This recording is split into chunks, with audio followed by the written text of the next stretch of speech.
Hey guys, it's Jenna. I had an idea to go ahead and start making some tutorials for Smith & Cole YouTube page on how to do different things in the lab, or just if anybody wants to add stuff, period, for other things that need to be taught around the office. So anyway, I'm going to make a maxillary essix retainer today, and I was just going to walk through basically the starting process. So I just separated and trimmed this model. One thing that I wanted to point out on here, for one, before you suck down any retainers, you always want to clean everything up, all these little air bubbles that you see.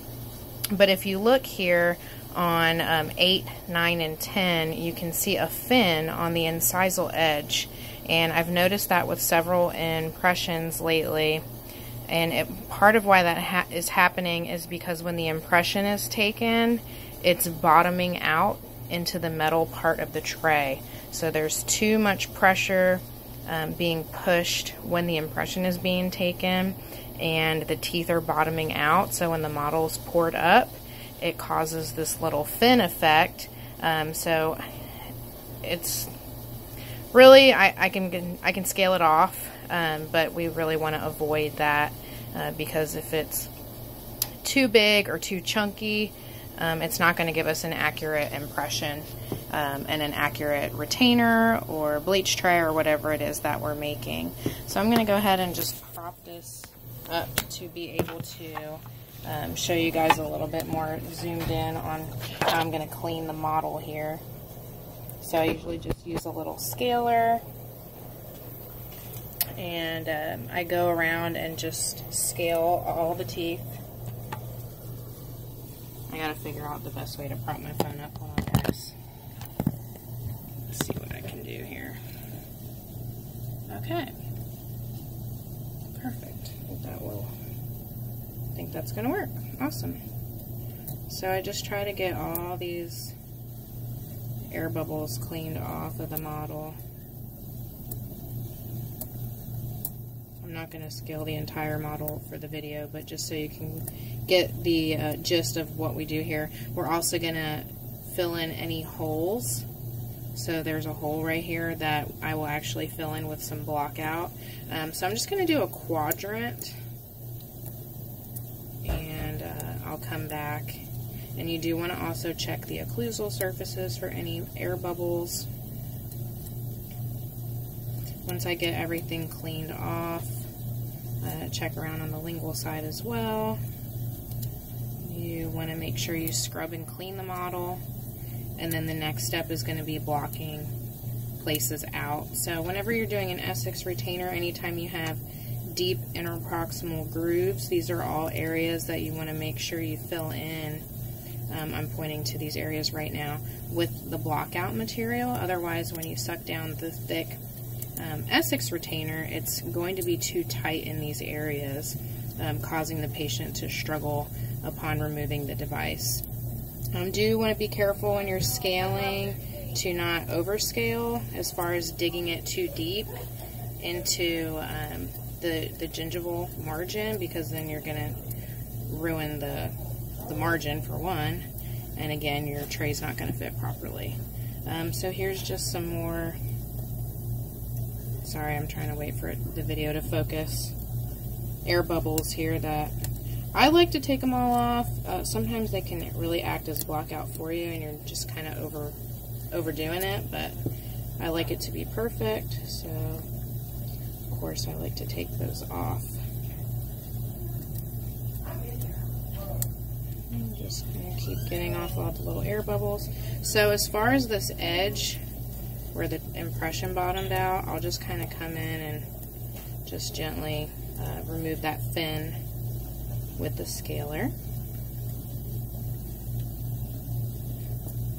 Same thing here, just kind of remove that fin. And part of the problem is you don't really know truly where the incisal edge ends, which is why you want to do your best to not bottom out your impression. I'll leave it a little bit longer than what I think it might be, that way the tray will still fit, and I try to make sure all the edges are rounded and smooth and not jagged and rough. hoping I'm getting decent focus on this video.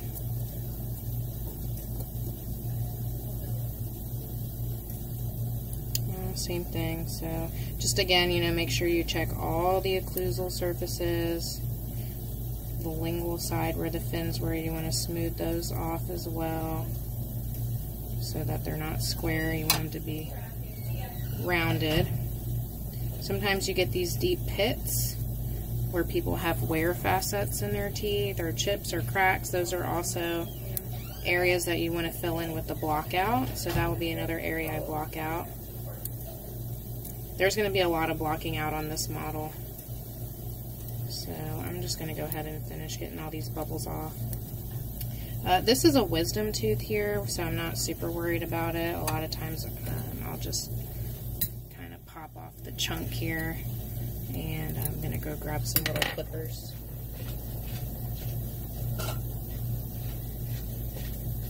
These clippers are awesome. You can just kind of chomp little chunks right off, and then now that I have that chunk off, I'll come back with the scaler and just smooth it up a little bit. I'm not going to get too crazy because most likely I'm just going to cut this tooth off of my essix tray anyway, because it's a wisdom tooth, and it's all the way in the back.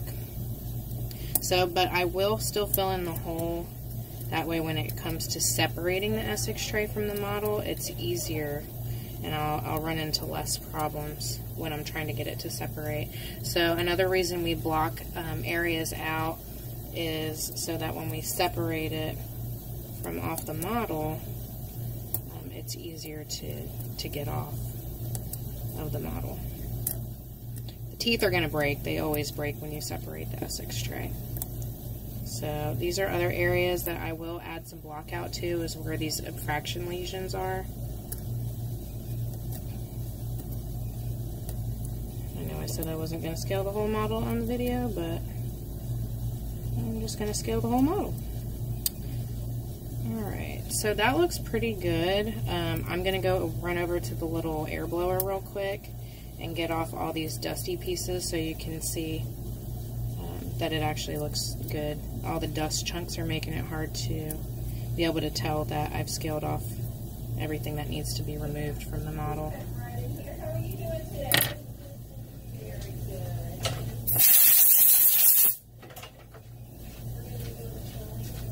Alright, so I got mostly everything scaled off. Might have to come back and just double check a couple areas. I'm going to add block out in approximately here, so I'm not super concerned about if there's a little excess stone there. Sometimes I like that to look a little bit smoother. Just kind of walking you guys around the model so you can see everything that I'm looking at. These are little holes that are going to get filled in. Okay, so next step is going to be blocking things out. I do see a couple more little spots right here. Hold on. Just smooth that up a little bit better. Okay. Perfect. Alright, so next you're going to use the liquid dam. This is what you're going to block out on the model, and then I have a little micro brush that I kind of smooth everything with. Alright, so you always want to block out a little bit in approximately, even if there's not huge divots in the model, and I'm going to use that brush in a second to come smooth. So here's an abfraction lesion here. I'm going to fill that in some. And the reason you block out everything is because the essix retainer is super tight if you don't, for the patient in their mouth. So then I kind of come with this brush and just smooth this out a little bit so it looks a little bit nicer. So even up here, there's a pretty big groove along the gum line. And the thing that's hard about these essix trays is that every mouth obviously is different. So you're not going to have to do this on every single one you do. And some of them you'll have to block out more aggressively than this. If you look at it from the occlusal side, you can see I didn't put as much on as it looks like from the buccal view, but it just really gives it a nice flush block out. And I'm going to go all the way around and do this. I was trying to make this video short and not super boring, but unfortunately that's what it's going to be. There's a little void right there, so I'm going to come back with the brush in just a second.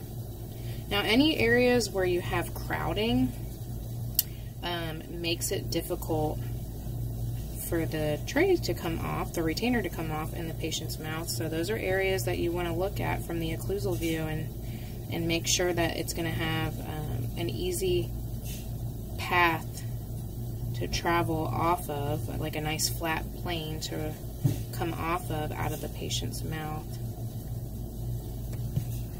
So I'm just going to smooth all these little spots up here. And you don't want to overdo it either, because you still want to capture what the margin looks like.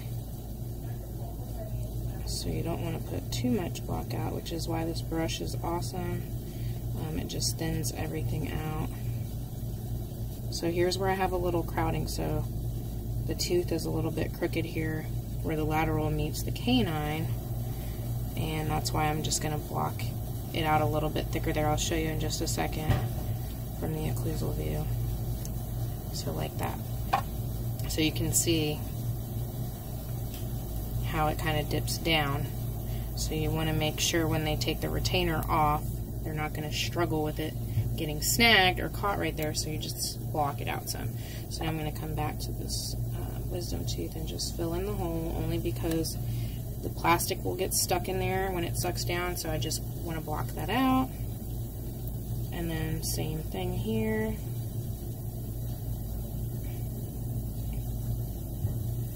After you're finished blocking out, so here's a really big area right here.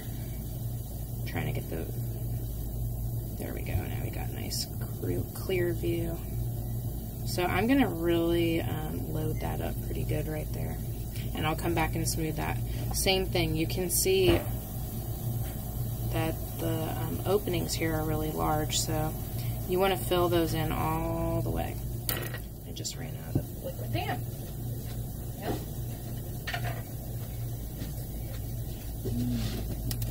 Alright, let me change this tip here, and then, why not? Let me see if this one will work. Alright, we're going to use the skinny tip now. So I'm just going to continue filling this in. So here's another area where there's overlap on the tooth, so you really want to bulk this up a little bit more right there, so that when the retainer comes off, they're not going to fight as much to get the retainer off. And as soon as I'm done blocking everything out, I'm going to cure all this, and I'm going to put it in the triad machine for it to cure for about 4 minutes. And the brush is going to smooth everything up. And then after that, I'm going to paint the liquid foil on here, and then we'll move on to how to use the Mini Star, which is the new suck down machine. Perfect. So I'm just going to smooth all these. I check in between all of the teeth in the interproximal areas and make sure that there's no openings either. So like right here, I'll try to show you on the video, like that little area, I will come in and actually put some block out there, and I'll just kind of smooth it over with the brush. That way it just makes it nice and easy for them, again, to get the retainer off when they actually have it in their mouth. And same thing on the anterior teeth. You don't, especially where you have those big steps in areas of crowding. So, and then this is that little spot where they had some occlusal, or I should say incisal wear. So I will fill that in.